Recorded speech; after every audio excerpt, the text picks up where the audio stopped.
kita harus melihatnya dalam secara lebih luas ya. Jadi penetapan suku bunga acuan itu adalah untuk, tadi ya menjangkarkan kepada ekspektasi inflasi juga ya. Artinya ingin mengendalikan inflasi kan tujuannya karena dalam kerangka inflation targeting frameworks. Nah, namun Indonesia adalah perekonomian, biasanya disebut sebagai small open economy atau perekonomian kecil dan terbuka. Jadi artinya bahwa kita sebenarnya memang dipengaruhi juga oleh internasional. Nah, tetapi tadi, dengan pernyataan Pak Gubernur bahwa lebih ke ekspektasi inflasi yang dilihat, itu berarti memang lebih ke sisi domestiknya ya. Artinya bahwa, kita memiliki tadi independensi kebijakan moneter dalam derajat tertentu. Jadi memang ini kebijakan yang dipilih bahwa sebenarnya kalau hanya untuk, menjangka ekspektasi inflasi itu kan kemungkinan akan turun di semester 2. Jadi tidak perlu dinaikkan. Nah, tapi bagaimana dengan The Fed? Nah, kita tahu bahwa suku bunga The Fed adalah sebagai suku bunga acuan di dunia sebagai yang disebut sebagai risk free interest rate. Nah, sekarang, ini sangat challenging jadi, bagaimana The Fed itu sebagai suku bunga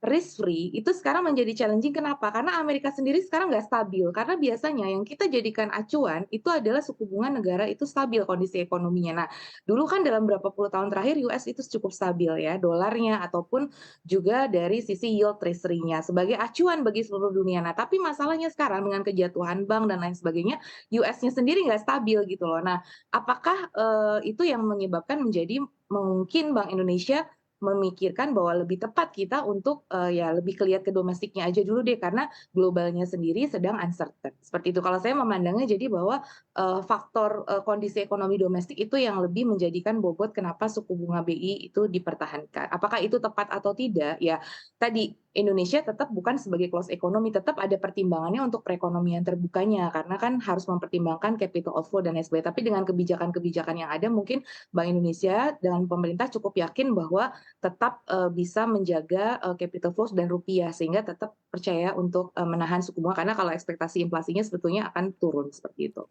Baik, Bu Trisa, artinya terhadap ekspektasi inflasi memang artinya kalau dilihat suku bunga acuan ini belum perlu untuk dinaikkan begitu ya, Bu.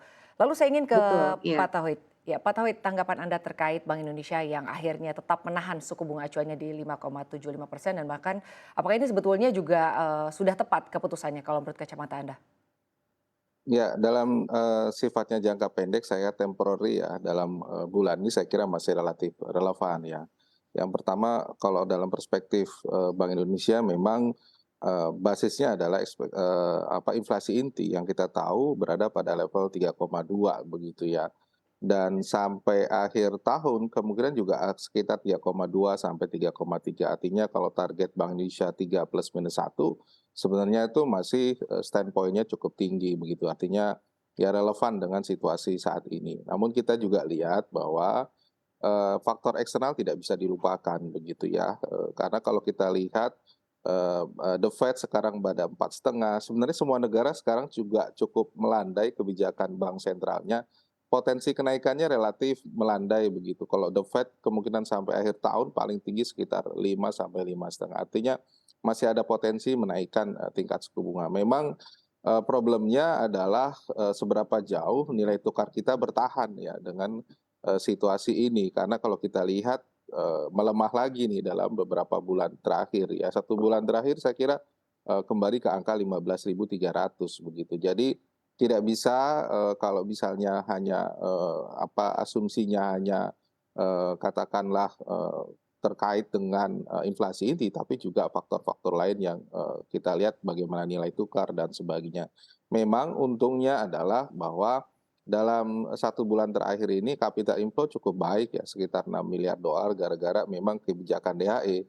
Nah, kalau nggak ada kebijakan itu maka ya mau nggak mau nanti, ekspektasi inflasi juga tinggi begitu. Nah, catatan saya adalah, yang kita harus perhatikan dari tugas Bank Indonesia menurut undang-undang, tidak bisa hanya didasarkan pada inflasi inti. Bank Indonesia harus berturut berkontribusi dalam, mendorong inflasi umum secara umum bisa turun ya, yang volatile dan sebagainya juga harus dipertanggungjawabkan. Jadi, itu, yang saya kira, turut sertanya, Bank Indonesia sangat kuat gitu dan, dia tergabung dalam TPID sehingga tidak bisa hanya mengatakan, didasarkan pada inflasi inti, tapi juga inflasi umum yang sekarang masih relatif tinggi sekitar 5,71 meskipun, penyebabnya adalah karena volatile food ya. Saya kira, ini juga harus diperhatikan oleh Bank Indonesia, begitu Mbak.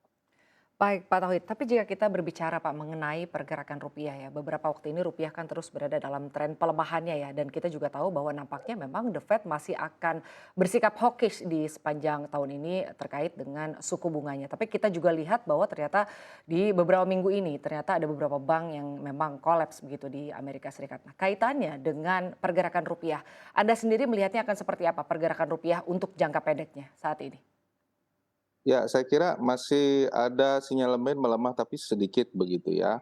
Yang pertama adalah kita masih, diuntungkan surplus ya, kemarin diumumkan sekitar, 5 miliar US dollar, tetapi trennya pelemahan, growth daripada ekspor maupun impor itu semakin turun. Itu menunjukkan bahwa, potensi untuk, surplusnya ini agak berbahaya ke depan, sehingga tambahan dari devisa kita dari sektor perdagangan itu akan membuat, rupiah katakanlah, semakin melemah. Namun memang ada balancing dari, sisi, masuknya, modal asing ya, kemarin sekitar 5 atau 6 karena, penjualan terutama obligasi dengan naiknya, yield obligasi itu cukup menarik minat. Nah itu, balancing itu yang, harus dikorbankan begitu ya, karena kan di obligasi para pelaku, global masuk ke kita, tetapi kita harus membayar dengan yield yang cukup tinggi gitu. Nah, yang menarik adalah memang, kaitannya dengan, dampak global ya, terkait dengan kolapsnya bank-bank, apa berdampak ke rupiah atau tidak. Memang kalau kita lihat kaitannya memang relatif sedikit, tetapi kita lihat bahwa di pasar, IHSG juga kemarin sempat, bergejolak begitu. Nah, ini yang saya kira memang, sedikit banyak memang mempengaruhi, fundamental beberapa isu begitu. Nah, ini yang saya kira harus dilihat kembali gitu. Nah, kemungkinan kalau kita lihat dengan situasi, perbankan as yang kemungkinan, terus, mengalami gejolak, maka kemungkinan adalah, agresivitas dari, suku bunga, Amerika ini akan relatif, melandai begitu ya. Mereka akan melihat dulu seberapa jauh, karena kalau misalnya suku bunga dinaikkan ke depan, maka, ras akan terjadi, bank banyak yang kolap. Nah ini yang menjadi kabar bukan baik ya, karena tentu saja akan berdampak kepada kurs kita begitu. Nah karena itu memang kita berharap, The Fed ini memang harus memperhatikan kolapsnya bank-bank mereka. Kalau tetap, mereka tetap naik ya otomatis, kurs rupiah kita juga akan tertekan begitu.